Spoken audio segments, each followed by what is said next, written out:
সুপ্রিয় ষষ্ঠ শ্রেণীর শিক্ষার্থীরা, ইউনিটি এডুকেশন বিডি চ্যানেলটিতে তোমাদের স্বাগতম।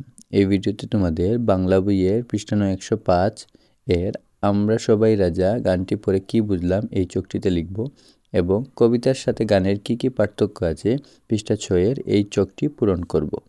তাহলে চলো শিক্ষার্থীরা, আমরা এই চকটি এবং আমরা সবাই রাজা গানটি পড়ে কি বুঝলাম তা লিখি।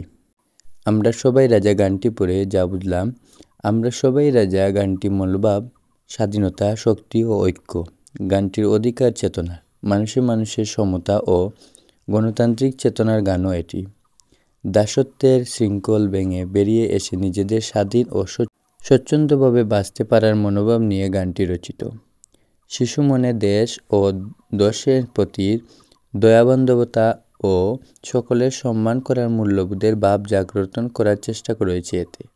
এছাড়াও সবাইকে সঙ্গে নিয়ে সমান গুরুত্ব দিয়ে রাজ্য শাসন করলে রাজা যে ব্যর্থ হন না, তাও গানটি আভাস হয়েছে। তাহলে শিক্ষার্থীরা, এই ছিল তোমাদের আমরা সবাই রাজা গানটি পড়ে যা বুঝলাম। এখন চলো আমরা পৃষ্ঠা 6 এর কবিতার সঙ্গে গানের কি পার্থক্য রয়েছে তাই শক্তিতে পূরণ করি। প্রশ্নগুলোর উত্তর হা অথবা না এ উত্তর দিব। প্রথম প্রশ্ন, পরপর 2 লাইন শেষে কি মিল শব্দ আছে? হা। হাতে তালি দিয়ে কি পড়া যায়? হা। লাইনগুলো কি নির্দিষ্ট দৈর্ঘ্যের? না।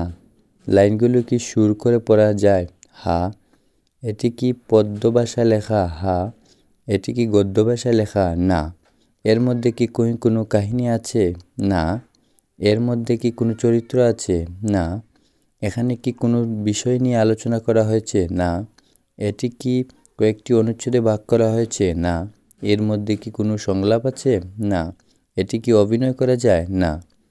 তাহলে শিক্ষার্থীরা, এই ছিল তোমাদের কবিতার সাথে গানের পার্থক্য।